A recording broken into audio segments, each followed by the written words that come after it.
नमस्कार दोस्तों, जय हिंद। स्वागत है आप सभी का डेसिमल में। आज के वीडियो में हम लोग डिस्कस करेंगे यूपी टेट 2023 और केवीएस के लिए हिंदी का मोस्ट इंपॉर्टेंट टॉपिक रस। ठीक है, आज की वीडियो में हम लोग रस से संबंधित इंपॉर्टेंट क्वेश्चन सॉल्व करेंगे। दोस्तों, अगर आपका सपना एक सरकारी अध्यापक बनना है तो चैनल को सब्सक्राइब करके बेल आइकन को प्रेस जरूर कीजिए।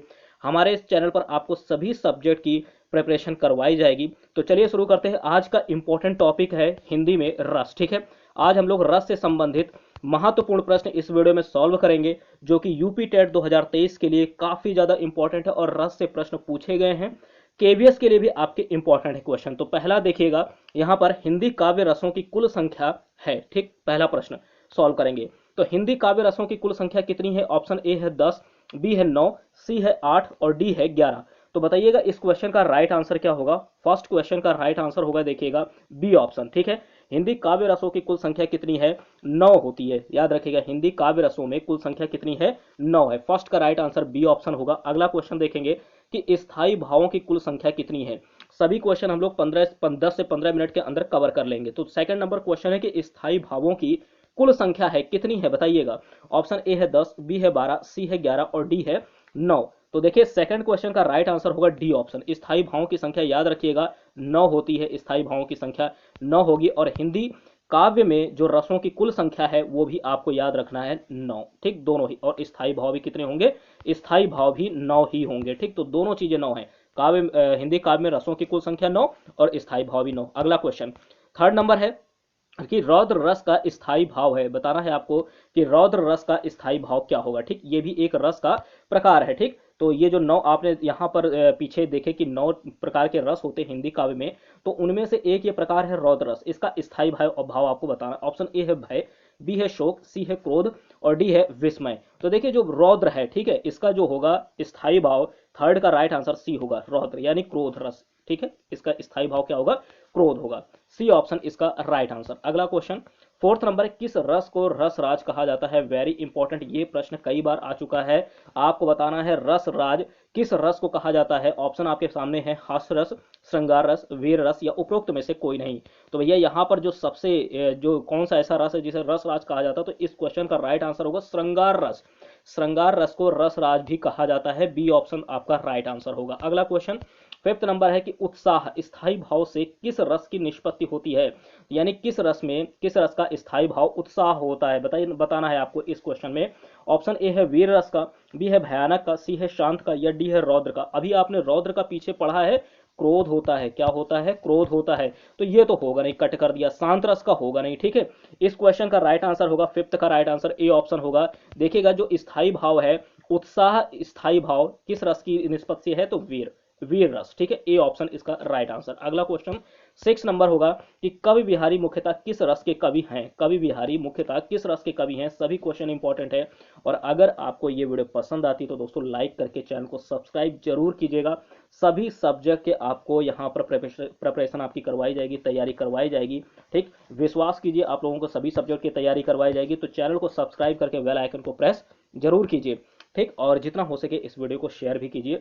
अगला क्वेश्चन, अगला क्वेश्चन, हाँ, तो देखिए इसमें कवि बिहारी मुख्यतः किस रस के कवि हैं? भक्ति रस, वीर रस, करुण रस या श्रृंगार रस।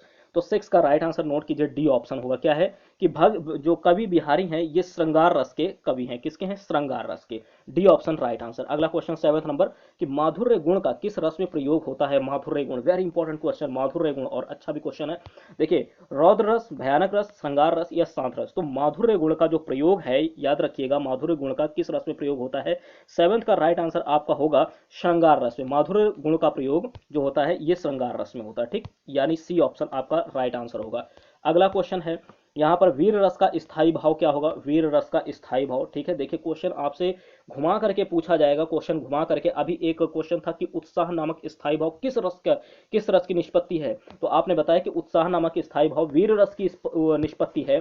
तो यहाँ पर क्वेश्चन घुमा दिया गया। देखिए, क्वेश्चन घुमा दिया गया कि वीर रस का स्थायी भाव आप बताइए। तो बात तो वही हुई ना, क्रोध तो होगा नहीं। ठीक है, क्रोध होगा नहीं। ये रौद्र का होता है, हां से होगा नहीं, रति होगा नहीं, यानी उत्साह जाएगा। डी ऑप्शन आपका राइट आंसर। क्या समझेंगे यहाँ पर? डी ऑप्शन आपका राइट आंसर होगा। ठीक है भाई, तो डी राइट आंसर आपने सेलेक्ट कर लिया। ठीक, अगला क्वेश्चन नाइन्थ नंबर है कि संचारी भावों की संख्या आपको बतानी है। देखिए, स्थायी भावों की संख्या आपने 9 देखी, हिंदी रस में, हिंदी काव्य में रसों की कुल संख्या आपने कितनी देखी? 9 देखी। स्थायी भाव 9 देखे। लेकिन भैया आपसे जब कहा जाए संचारी भावों की संख्या कितनी है, तब आपका आंसर क्या होगा, इनमें से बताना है आपको। 33 होगा, 15 होगा, 45 होगा या 35 होगा?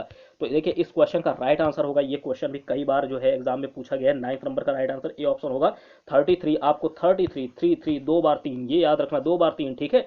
तो संचारी भावों की संख्या कितनी होती है? 33 होती है। ए ऑप्शन राइट आंसर होगा 10 नंबर। सर्वश्रेष्ठ रस किस रस को माना जाता है? कौन सा ऐसा रस है जिसे सर्वश्रेष्ठ रस किस कहा जाता है? सर्वश्रेष्ठ रस की संज्ञा दी गई है। ऑप्शन ए है करुण रस, बी है वीर रस, सी है शांत रस और डी है श्रृंगार रस। तो बताना है आपको इस क्वेश्चन का राइट आंसर क्या होगा कि सर्वश्रेष्ठ रस किसे कहा जाता है। तो देखिए 10th का राइट आंसर आप नोट कीजिएगा। श्रृंगार रस को सर्वश्रेष्ठ रस माना गया है और इसे ही रसराज भी कहा गया है। नोट कीजिएगा, रसराज, रसराज भी इसे कहा गया है, श्रृंगार रस को, और साथ ही साथ सर्वश्रेष्ठ रस भी कहा गया है, सर्वश्रेष्ठ रस, ठीक है। Very important question, D option इसका राइट आंसर होगा। नेक्स्ट क्वेश्चन, हिंदी साहित्य का 9वां रस कौन सा है? बताना है आपको हिंदी साहित्य का 9वां रस, ठीक है। वीडियो अगर आपको पसंद आती तो लाइक जरूर कीजिए, चैनल को सब्सक्राइब कीजिए। हिंदी साहित्य का 9वां रस आपको बताना है। ऑप्शन है शांत रस, बी है वीर रस, सी है करुण रस और डी है हास्य रस। तो 11th का राइट आंसर होगा ए ऑप्शन, ठीक है। शांत रस जो है, नोट कीजिए, शांत रस ये हिंदी साहित्य का 9वां रस है। कौन सा रस है? 9वां रस, इंपॉर्टेंट है, हिंदी साहित्य का 9वां रस, ठीक। और सबसे ज्यादा जो महत्वपूर्ण है, यानी सबसे सर्वश्रेष्ठ रस किसे कहते हैं? श्रृंगार रस को कहा जाता है, इसी को रस रास भी कहा जाता है, ठीक है। आपको यह भी याद रखना है कि हिंदी काव्य में जो रसों की कुल संख्या है वो 9 है, स्थायी भाव भी 9 है, लेकिन संचारी भाव जब आपसे पूछा जाए तब आप 33 बताएंगे, 33, ठीक। अगला क्वेश्चन, भरत मुनि के अनुसार रसों की संख्या। देखिए सभी क्वेश्चन आपके कवर हो रहे हैं, ठीक है। इंपॉर्टेंट क्वेश्चन है ये, क्वेश्चन भी काफी बार एग्जाम में आया है कि भरत मुनि के अनुसार रसों की संख्या कितनी है, ठीक। जब आपसे केवल वहां पर देखिए कहा जाएगा कि हिंदी काव्य में रसों की कुल संख्या, तब आप 9 वहां पर सेलेक्ट करेंगे राइट आंसर। लेकिन अगर इस तरह से प्रश्न आता है कि भरत मुनि के अनुसार बताइए रसों की संख्या कितनी है, तब इनमें से राइट आंसर आपको सेलेक्ट करना होगा। यहाँ पर 4 ऑप्शन है, 9, 10, 11 या 8। तो देखिए 12 नंबर का राइट आंसर होगा डी ऑप्शन, 8, ठीक है। तो जब भरत मुनि की बात की जाए तो वहां पर आप 8 जो है राइट आंसर सेलेक्ट करेंगे कि 8। ध्यान रखिएगा, इस बात को समझिएगा। अभी ये मत सोचिए कि शुरुआत में आपने 9 बताया, अब यहाँ पर 8 नहीं। जब भरत मुनि जी का नाम आएगा, भरत मुनि जी का नाम आएगा, तब आप वहां पर 8 वहां पर सेलेक्ट करेंगे राइट आंसर, 8 रसों की संख्या। लेकिन अगर सिर्फ आपसे कहा जाए कि बताइए हिंदी काव्य में रसों की संख्या, तब आप 9 बताएंगे। समझ गए होंगे आप लोग, ठीक है।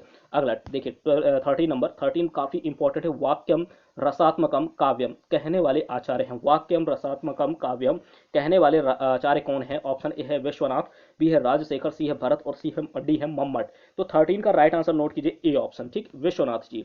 इसके राइट आंसर क्या होगा इसका? विश्वनाथ जी होंगे, यानी विश्वनाथ जी का ये जो है वक्तव्य है, उन्होंने कहा है कि वाक्यम रसात्मकम काव्यम, ठीक है, वाक्यम रसात्मकम काव्यम, यानी ए इसका राइट आंसर होगा, ठीक है, विश्वनाथ जी, ठीक। ये इन्होंने ही कहा है आचार्य का नाम। अगला क्वेश्चन 14 नंबर कि अमर्ष क्या है, आपको बताना है अमर्ष, ठीक, इंपॉर्टेंट है। अमर्ष क्या है? ऑप्शन ए है एक अलंकार, बी है एक काव्य दोष, सी है एक काव्य गुण और डी है एक संचारी भाव। तो बताइए अमर्ष क्या है? 14 का राइट आंसर होगा डी है। क्या होगा? अमर्ष क्या है? एक संचारी भाव है, नोट कीजिएगा। और हिंदी काव्य में जो रस होते हैं 9 होते हैं, स्थायी भाव 9 होते हैं और संचारी भाव कितने होते हैं? 33 होते हैं। उन्हीं में से एक क्या है? अमर्ष है, ठीक है। ये क्या है? संचारी भाव है, आप लोग समझ गए होंगे, ठीक। अगला क्वेश्चन 15 नंबर, देखिए बहुत ही अच्छा यहाँ पर पंक्तियां लिखी हैं कि मन रे तन कागज का पुतला, मन रे तन कागज का पुतला, लांगे बूंद बिनस जाए छिन में, गर्व करे क्या इतना, ठीक है। तो देखिए इन पंक्तियों में कौन सा रस है आपको बताना है, ठीक है। जैसे अलंकार पूछा जाता है वैसे ये पंक्तियां दे दी जाएंगी और आपसे पूछा जाएगा कौन सा रस है। ऑप्शन ए है शांत रस, बी है करुण रस, सी है श्रृंगार रस और डी है भक्ति रस। तो 15 का राइट आंसर होगा ए ऑप्शन। क्या होगा? ए ऑप्शन होगा, यानी शांत रस। इन पंक्तियों में कौन सा रस है? शांत रस। मन रे कागज का पुतला, लांगे बूंद बिनस जाए छिन में, गर्व करे क्या इतना, इसमें शांत रस है, ठीक है। A option right answer. अगला क्वेश्चन है 16 नंबर की आँखी, देखिए ये भी बहुत ही अच्छी पंक्तियां हैं। आँखिया हरि दर्शन को भूखी, ठीक है, कैसे रहे रूप रस राची, ए बतियां सुनी रोखी। इन पंक्तियों में कौन सा रस है? ऑप्शन ए है वियोग श्रृंगार रस, संयोग श्रृंगार रस, सी है वीर रस और डी है शांत रस। तो देखिए यहाँ पर कहा जा रहा है 16 का राइट आंसर बाद में बात करेंगे। आँखिया हरि दर्शन को भूखी, ठीक है, यहाँ पर हरि दर्शन को भूखी, ठीक है, हरि के दर्शन चाहती हैं। कैसे कहें रूप रस राची, ए बतिया सुन रूखी।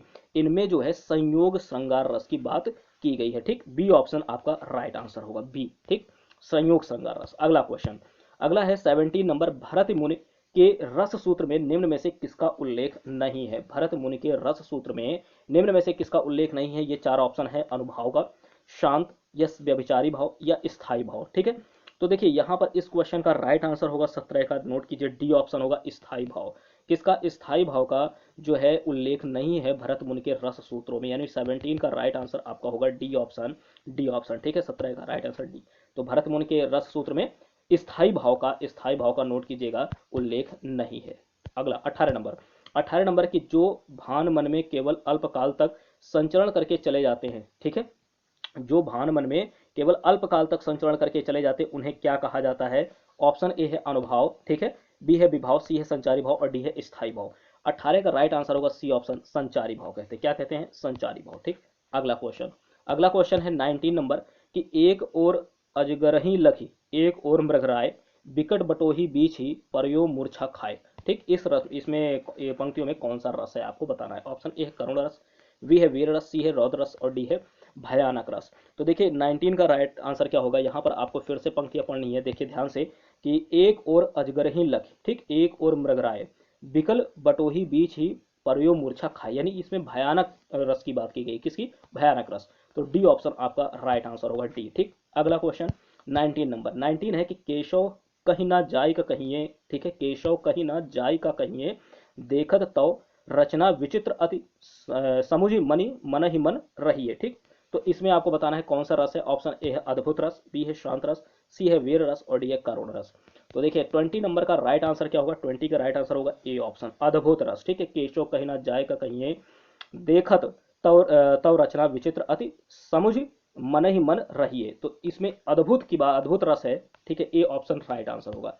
अगला क्वेश्चन 21 नंबर काफी इंपॉर्टेंट है, देखिए यहाँ पर ये संस्कृत में लिखा हुआ है। ठीक है, ये संस्कृत में लिखा हुआ है तो इसको बहुत ही ध्यान से आपको पढ़ना है कि विभावानुभाव व्यभिचारी संयोगाद्रस निष्पत्ति, विभावानुभाव व्यभिचारी संयोगाद्रस निष्पत्ति को प्रतिपादित किया, किसने प्रतिपादित किया? ठीक है, अभिनव गुप्त ने, दंडी ने, वामन ने या भरत मुनि ने। 21 का राइट आंसर नोट कीजिएगा, भरत मुनि। ठीक है, तो इसको जब भी ये क्वेश्चन आए, आपसे कहा जाए कि विभावानुभाव संचार, विभावानुभाव व्यभिचारी संयोगाद्रस निष्पत्ति ये किसने प्रतिपादित किया, तो इसको भरत मुनि जी ने प्रतिपादित किया है। डी ऑप्शन आपका राइट आंसर होगा। अगला क्वेश्चन 22 और देखिएगा, रसोत्पत्ति में आश्रय की चेष्टाएं क्या कही जाती हैं? रसोत्पत्ति में आश्रय की चेष्टाएं क्या कही जाती हैं? ऑप्शन ए है यहाँ पर देखिएगा उद्दीपन, बी है अनुभाव, सी है आलंबन और डी है विभाव। तो रसोत्पत्ति में आश्रय की जो चेष्टाएं हैं, याद रखिएगा उसे अनुभाव कहते हैं। क्या कहते हैं? अनुभाव। ठीक, यानी इसका बी ऑप्शन राइट आंसर होगा। रसोत्पत्ति में आश्रय की चेष्टाएं